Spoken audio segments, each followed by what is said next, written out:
बिस्मिल्लाहिर्रहमानिर्रहीम। अस्सलामुअलैकुम। उम्मीद करती हूँ कि आप सब ठीक होंगे, खैरियत से होंगे और मुझे सुन रहे होंगे सब।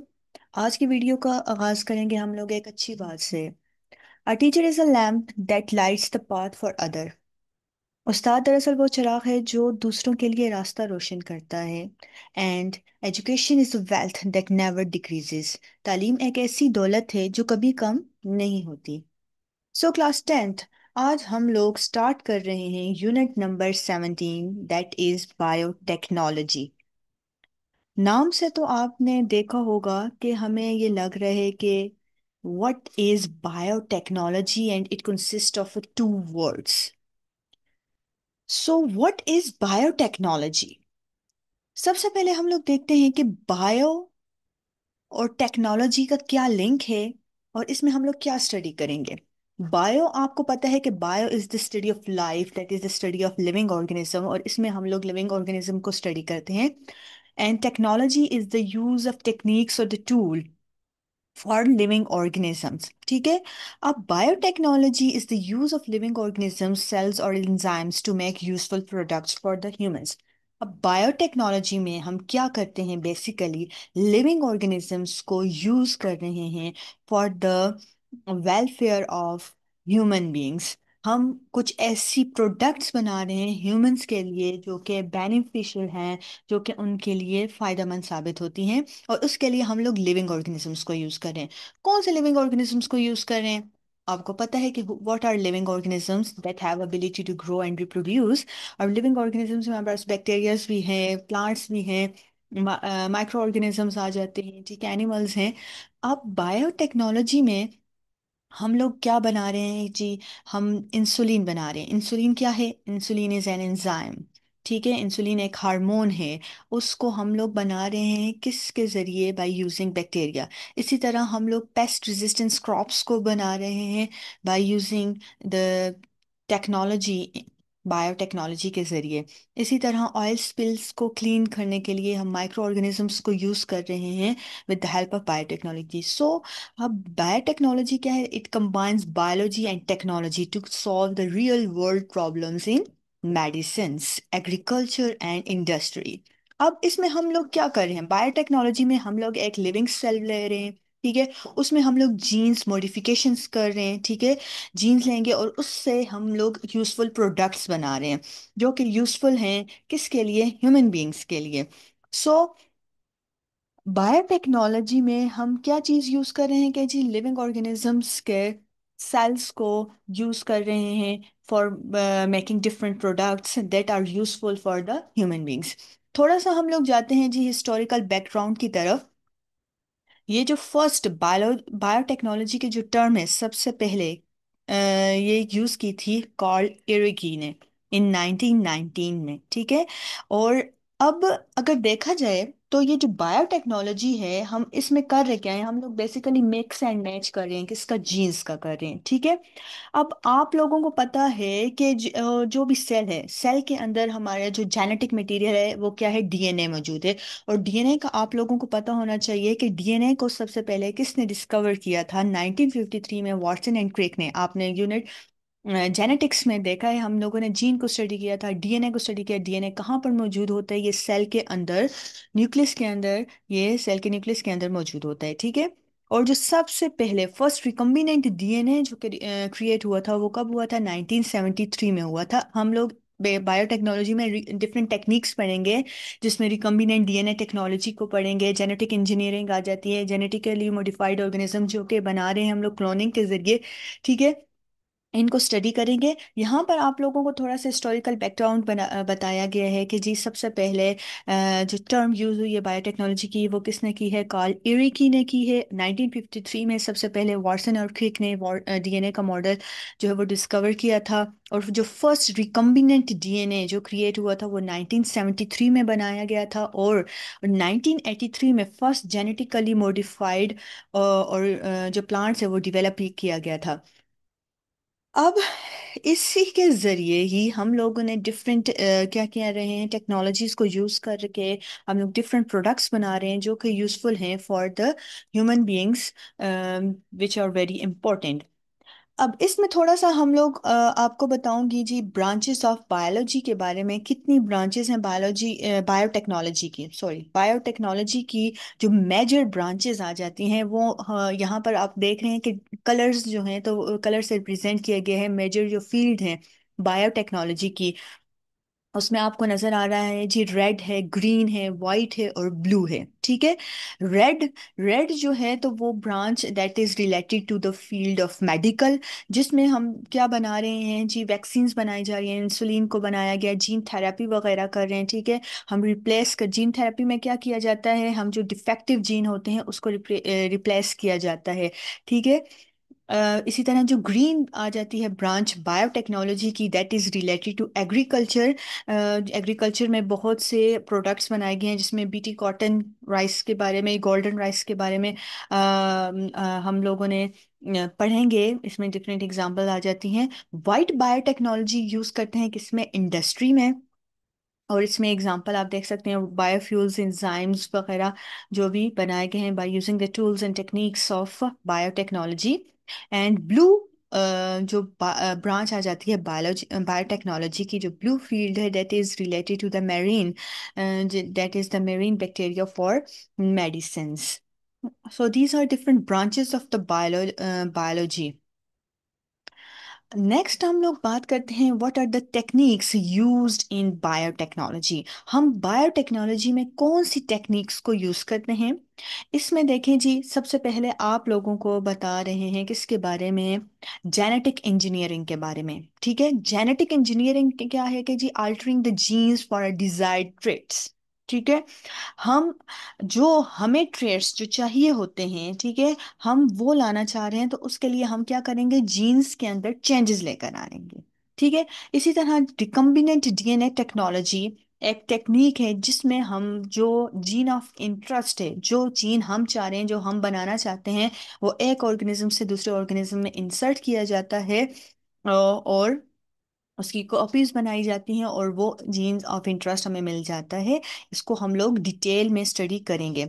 इसी तरह टिश्यू कल्चर की टेक्निक्स आ जाती हैं, that is growing plants and animal cells in a lab. Tissue culturing technique है, ये यूज़ होती है बायोटेक्नोलॉजी की। क्लोनिंग, क्लोनिंग हम कहते हैं आइडेंटिकल कॉपीज बनाई जाती हैं, genetical organism which are genetically identical, उनकी क्या बनाई जाती हैं, कॉपीज बनाई जाती हैं। इसमें जो मोस्ट इम्पॉर्टेंट आ जाती है, बात करते हैं हम लोग रिकम्बिनेंट डीएनए प्रोसेसेस की बात करेंगे। रिकम्बिनेंट डीएनए जो प्रोसेसेस हैं, ठीक है, उसमें क्या क्या ये प्रोसेस है, इसमें क्या किया जाता है और हम लोग इसको किस तरह से यूज़ कर रहे हैं। सबसे पहले इसमें आपको पता होना चाहिए कि हमारे पास जो जो स्ट्रक्चरल जो ऑर्गेनाइजेशन है, जितने भी लिविंग ऑर्गेनिजम्स हैं, ठीक है, आप ये बात अपने पास नोट कर दें कि स्ट्रक्चरल ऑर्गेनाइजेशन जितने भी ऑर्गेनिजम्स हैं उन सब के अंदर क्या है, सेम है। सबके अंदर हर हर ऑर्गेनिजम्स के, लिविंग ऑर्गेनिजम्स के सेल के अंदर क्या चीज़ मौजूद है, डीएनए मौजूद है। और डीएनए किस से बना हुआ है, नाइट्रोजनस बेसिस से बना हुआ है। अब ये नाइट्रोजनस बेसिस क्या है, आप लोगों ने पढ़े, फोर हैं, adenine, thymine, guanine and cytosine. अब ये बात आप लोगों को पता होनी चाहिए कि ये जो हमारे पास एडिनिन है, एडिनिन क्या करती है, हमेशा पेयरिंग करती है किसके साथ, थायमिन के साथ, with the help of double bonds. Adenine किसके साथ कर रही है, थायमिन के साथ कर रही है, जबकि गुआनिन किसके साथ करती है, साइटोनिन के साथ कर रही है with the help of triple bonds. ठीक है। अब जितने भी लिविंग ऑर्गेनिजम्स हैं उनके अंदर जो स्ट्रक्चरल ऑर्गेनाइजेशन है वो क्या चीज़ है, सेम है। अब हम लोगों को, हम क्या करना चाह रहे हैं बायोटेक्नोलॉजी में, हम लोग मिक्स एंड मैच करना चाह रहे हैं किस चीज़ को, डीएनए जो हमारे पास डिजायर्ड जीन है जो हमें चाहिए है उसका हम लोग मिक्स एंड मैच करेंगे। इसीलिए मैंने आपको कहा कि हम लोग लिविंग ऑर्गेनिजम्स को ही यूज़ कर रहे हैं, क्योंकि इनके अंदर जितने भी लिविंग ऑर्गेनिजम्स हैं उनके अंदर सेम क्या चीज़ है, बेस पेयर्स तो क्या होंगी, सेम होंगी। अगर हम लोग ह्यूमंस की बात करते हैं, ठीक है, ह्यूमंस के अंदर 99% जो बेस पेयर होते हैं वो क्या होते हैं, वो सेम होते हैं। सिर्फ उनके अंदर जो डिफरेंस आ रहा है एक ह्यूमन का डिफरेंट दूसरे ह्यूमन से, वो जो डिफरेंस है वो क्या है, सिर्फ 1% है। ठीक है।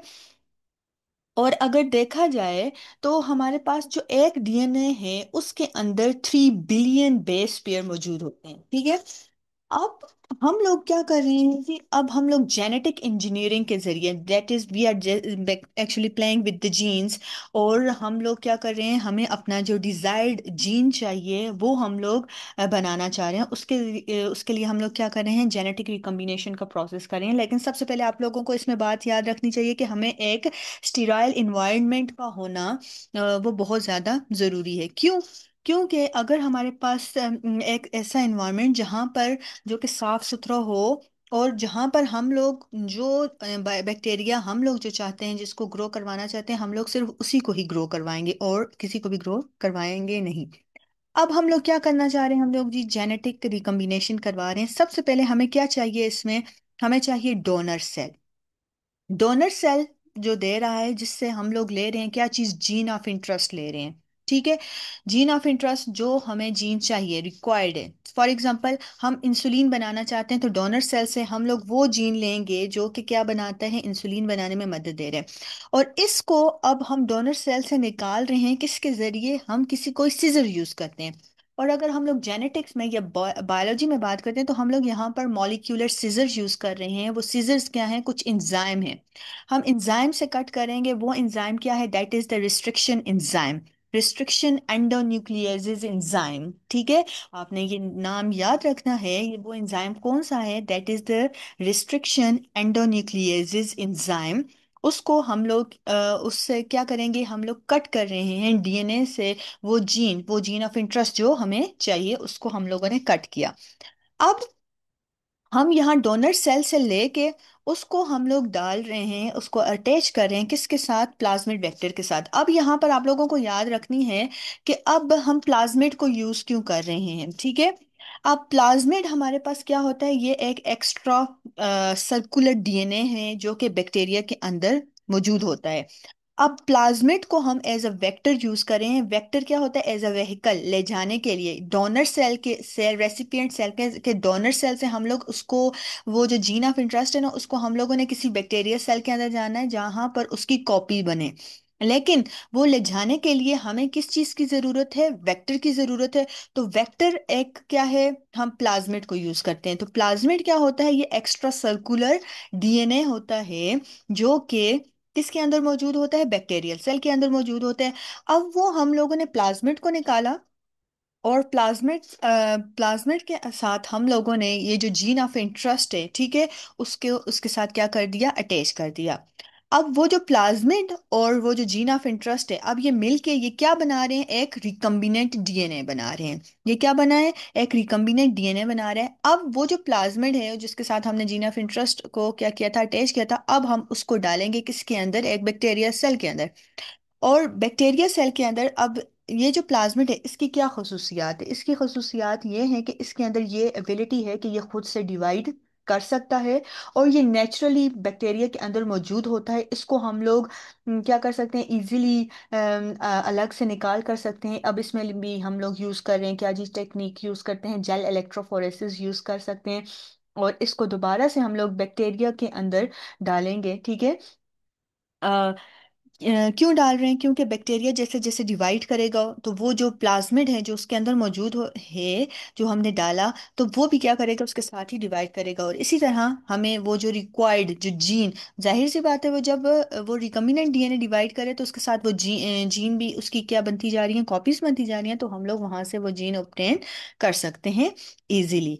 ठीक है, सो ये हमारे पास क्या आ जाता है, ये बेसिक टेक्निक है जेनेटिक इंजीनियरिंग की, that is making genetic recombination जो हम लोग करवा रहे हैं किसके अंदर, बैक्टीरिया सेल के अंदर करवाएं, जिसमें हम लोगों ने डिजायर्ड जीन जो है उसको ऑब्टेन किया। ठीक है, अब नेक्स्ट अगर देखा जाए, what is the application of biotechnology in medicine. हम बायोटेक्नोलॉजी को मेडिसिन में यूज कर रहे हैं क्या चीज़ बनाने के लिए, for production of insulin, vaccine, antibiotics. अब ये जो चीज़ें बन रही हैं, ये हम क्यों बना रहे हैं, with the help of biotechnology, और they are useful for the human beings. हम डिफरेंट डिजीजेस को क्योर करने के लिए इसको ऑब्टेन कर रहे हैं। ठीक है, जीन थेरेपी हम एक प्रोसेस, ठीक है, यूज कर रहे हैं। इसमें हम लोग क्या करते हैं कि जो हमारे पास आ जाता है डिफेक्टिव जीन। ठीक है, डिफेक्टिव जीन को क्या किया जाता है, रिप्लेस किया जाता है, जिसमें से हम लोग जेनेटिक जो डिसऑर्डर्स आ जाते हैं, फॉर एग्जांपल थैलेसीमिया की बात की जाए, तो उसको ट्रीट कर सकते हैं, क्योंकि वहां पर क्या होता है कि अक्सर जो जीन का जो सीक्वेंस होता है, ठीक है, अब ये जीन सीक्वेंस कैसे बनता है, ये जो न्यूक्लियोटाइड बेस सीक्वेंस आ जाती है ना, ATGC, ठीक है, अब इसके अंदर ये जो सीक्वेंस है वो चेंज हो जाता है, जिसकी वजह से कोई भी डिजीज हो सकती है। ठीक है, तो वहां पर हम लोग जेनेटिक जो डिसऑर्डर्स आ जाते हैं उसको हम लोग ट्रीट करने के लिए जेनेटिक जीन थेरेपी वगैरह को यूज करते हैं। ठीक है, अब फॉर एग्जांपल मैंने आपको कहा कि एक blood disorder, for example thalassemia, उसको यूज करने उसको ट्रीट करने के लिए हम लोग यूज करते हैं जीन थेरेपी। इसी तरह हम बायोटेक्नोलॉजी को यूज कर रहे हैं किस में यूज कर रहे हैं, एग्रीकल्चर पर्पज के लिए। एग्रीकल्चर में किसके लिए, फॉर एग्जांपल जो हमारे पास डिजीज रेजिस्टेंट और पेस्ट रेजिस्टेंट क्रॉप्स वगैरह प्रोड्यूस करवा रहे हैं, फॉर एग्जांपल जो BT कॉटन और गोल्डन राइस। अब ये देखो जो हमारे पास जो डवार्फिज्म है, ठीक है, हम अगर लिविंग ऑर्गेनिजम्स के अंदर बात करें तो उसको भी ट्रीट करने के लिए हम क्या क्या यूज करें, हम बायोटेक्नोलॉजी की ही टेक्निक्स वगैरह को यूज कर रहे हैं। और हम लोग हार्मोन्स को ऑब्टेन कर रहे हैं by using the different technologies.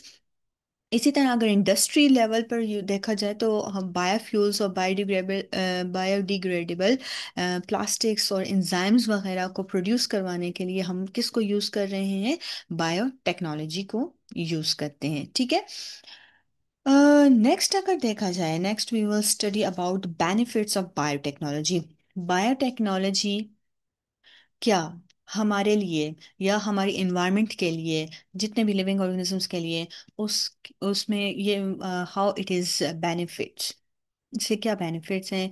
अब देखा जाए तो बायोटेक्नोलॉजी क्या करती है, जो क्रॉप्स यील्ड है उसको इम्प्रूव करने में अपना बहुत अहम किरदार अदा कर रही है। ठीक है, जो ऐसी क्रॉप्स, ठीक है, जिसकी क्वालिटी अच्छी है, ठीक है, वो हम लोग अब प्रोड्यूस करवा सकते हैं। ठीक है, जिनकी जो कि हमें चाहिए, जो कि जिसकी क्वालिटी अच्छी हो, उसके अंदर जो, अगर वाइटामिन्स की बात की जाए, अगर मिनरल्स की बात की जाए, अगर वो जो हमें जो हमारे डिजायर्ड प्रोडक्ट्स हम हमें जो चाहिए वो हम लोग प्रोड्यूस करवा सकते हैं with the help of biotechnology.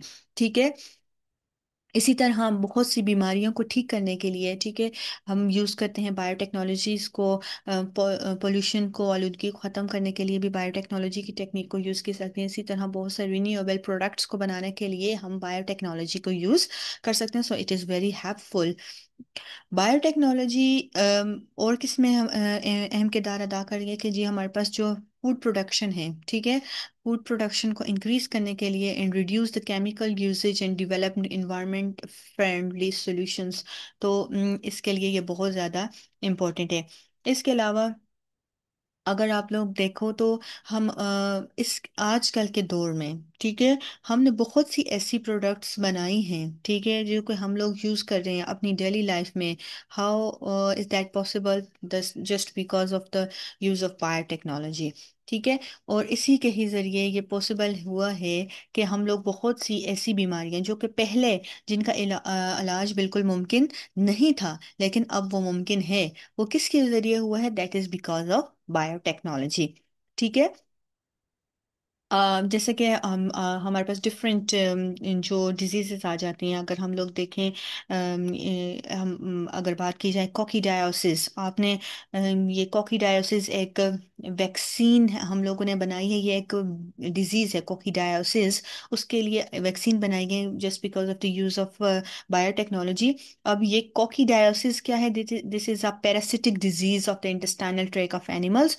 और ये जो पैरासिटिक है, पैरासाइट्स काज करते हैं। अब हम यहाँ पर वैक्सीन बनाई गई है जो कि बेसिकली वो जो प्रोटोजोन है जो कि ये डिजीज काज करे उसको ख़त्म करने के लिए हम ये वैक्सीन को यूज़ कर सकते हैं। सो ये that is very important for each and every living organisms. अब what are the future of biotechnology, that are personalized medicines, drought and disease resistant crops, artificial organs and tissues, eco-friendly industrial processes। अगर देखा जाए तो हम different जो diseases हैं उनके against हम लोग जो मेडिसिन वगैरह यूज़ करते हैं। इसके अलावा सिर्फ मेडिसिन, वो ही मेडिसिन नहीं जो कि डिफरेंट डिजीजेस को क्योर करने के लिए हम यूज़ कर रहे हैं। हम लोग बाज़ औक़ात कुछ ऐसे सप्लीमेंट्स भी यूज़ कर रहे हैं जो कि हमारे लिए बहुत ज़्यादा इम्पोर्टेंट हैं, जैसे कि हम लोग डिफरेंट प्रोटीन सप्लीमेंट्स, हम लोग वाइटामिन्स वगैरह यूज़ कर रहे हैं जो कि ऑब्टेन कर सकते हैं। हम लोग उनको आर्टिफिशियल इन्वायरमेंट में प्रोड्यूस करके उसको हम लोग यूज़ कर रहे हैं अपने बेनिफिट्स के लिए, and that are very important for our life. और तो वो हम लोग अब बना रहे हैं जो कि पहले पॉसिबल नहीं था, क्योंकि पहले ये टेक्निक्स मौजूद नहीं थी।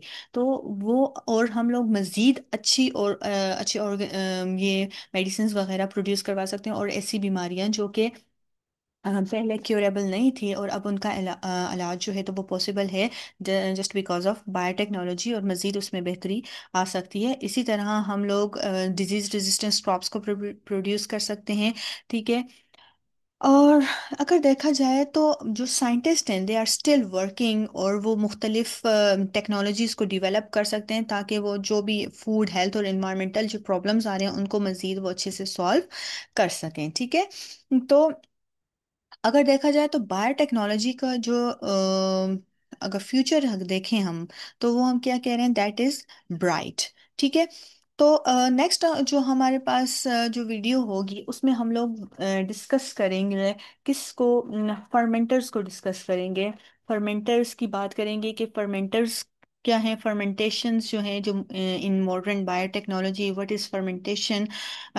जो हम लोग लार्ज स्केल पर जो प्रोडक्शन करें, किसी भी प्रोडक्ट को बना रहे हैं, ठीक है, बायोमेसिव कल्चर, तो कल्चर ऑफ माइक्रो ऑर्गेनिजम्स, तो उसको फर्मेंटेशन कहते हैं। लेकिन इसकी मज़ीद डिटेल वीडियो बनाएंगे जिसमें हम लोग इसको डिस्कस करेंगे कि किस तरीके से ये पॉसिबल है, और किस तरह हम लोग जो डिज़ायर्ड प्रोडक्ट है वो हमें मिलता है, उसको डिस्कस करेंगे।